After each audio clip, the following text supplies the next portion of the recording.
할렐루야.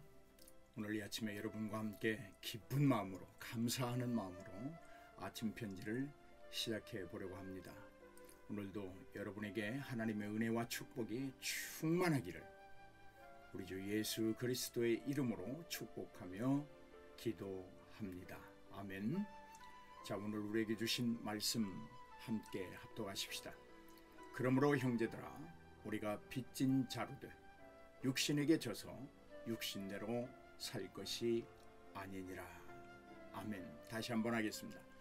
그러므로 형제들아, 우리가 빚진 자로되 육신에게 져서 육신대로 살 것이 아니니라. 로마서 8장 12절 말씀입니다.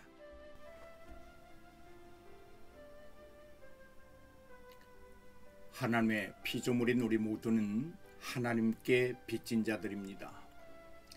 우리는 온몸과 영혼과 힘을 다해 순종해야 할 빚을 지고 있습니다. 이는 빚이라기보다 하나님께서 우리를 지으신 목적이기도 합니다. 창조주에게 있어 피조물은 그분의 의지와 계획과 목적에 맞추어 순응해야 합니다. 이것을 우리는 믿음 생활이라고 합니다. 올곧은 믿음 생활이란 창조주 하나님 앞에 자기 자신의 의지를 버리는 것입니다.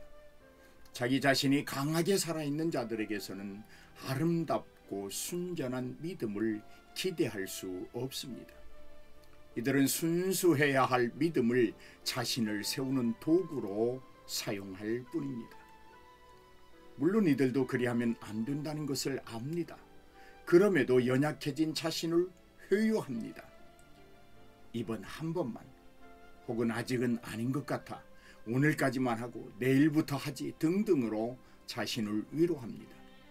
하지만 얼마 지나지 않아 자신의 회유가 잘못되었다는 것을 깨닫습니다. 그리고 돌고 돌아온 길을 다시 돌아가는 수고를 합니다.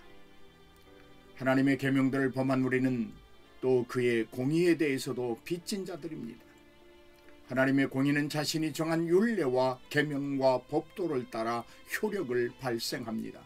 우리는 죄로 죽었어야 마땅합니다. 하지만 하나님은 우리를 구원하셨습니다. 정직한 법의 집행을 통해 기록된 말씀을 이루어 내셨습니다.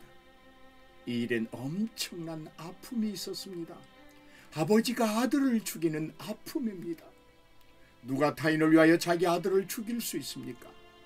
나는 못합니다. 남을 위하여 내 아들을 죽이다니요. 그것도 아무 쓸데없고 죽어야 마땅한 죄인들을 위해 내 아들을 십자가에 못 박아 죽이라고요? 나는 아비로서 그것만은 절대 할 수 없습니다. 그런데 하나님은 하셨습니다. 하나님이기에 가능했습니다. 왜냐하면 다시 살리실 능력이 있었거든요. 생명을 지으셨기에 죽은 자의 생명을 살리는 것도 창조주 하나님이 하실 수 있는 일이었습니다. 우리는 우리 힘으로 도저히 갚을 수 없는 엄청난 빚을 하나님께 지고 있습니다. 그러나 그리스도인은 하나님의 공의에 대해 아무 빚도 지지 않았노라 말할 수 있습니다. 그리스도께서 그의 백성들이 진 빚을 대신 갚아 주셨기 때문입니다. 바로 이런 이유에서 성도는 더욱 많은 사랑의 빚을 지고 있는지도 모릅니다. 저는 하나님의 은혜와 용서의 긍휼에는 빚진 자지만 하나님의 공의에 대해서는 절대로 빚진 자가 아닙니다. 어떻게 이런 일이 일어날 수 있을까요? 하나님은 스스로가 나의 빚을 갚아주셨기에 더 이상 이미 갚은 빚으로 저를 송사하지 않으시기 때문입니다. 예수 그리스도께서 십자가 위에서 다 이루었다고 말씀하셨습니다. 완전하다고 말씀하십니다. 이제 죄인이 아니라 의인이라고 말씀하십니다. 너는 이제 외인도 아니요 나그네도 아니요 나의 사랑하는 자녀라고 말씀하십니다. 이것은 그의 백성들이 어떤 빚을 졌든 하나님께서 그 모든 빚을 기억하지 않으리라고 하는 사랑의 메시지입니다.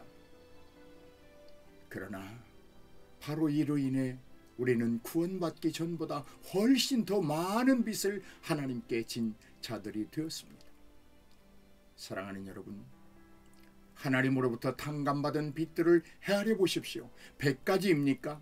10가지밖에 없다고 생각하십니까? 아니면 도저히 셀 수 없을 정도로 많습니까? 적든 많든 그것은 문제가 되지 않습니다. 하나님은 죄사함의 권세를 가지셨기 때문입니다. 사랑하는 여러분, 사심없이 순수한 하나님의 사랑에 대해 얼마나 많은 빚을 졌고 용서하시는 하나님의 은혜에 또 얼마나 많은 빚을 졌습니까? 하나님의 불변성에 대해서는 또 얼마나 많은 빚을 지고 있습니까? 우리는 그동안 수없이 변절했습니다.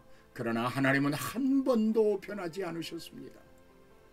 이 모든 사실을 믿음으로 고백한다면 이제부터는 여러분 자신을 산 제물로 하나님께 바치십시오.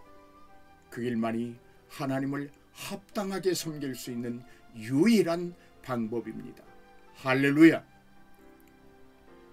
나를 죄악에서 구원하신 우리 주 예수 그리스도의 은혜와 사랑이 우리 모두에게 충만할지어다. 아멘.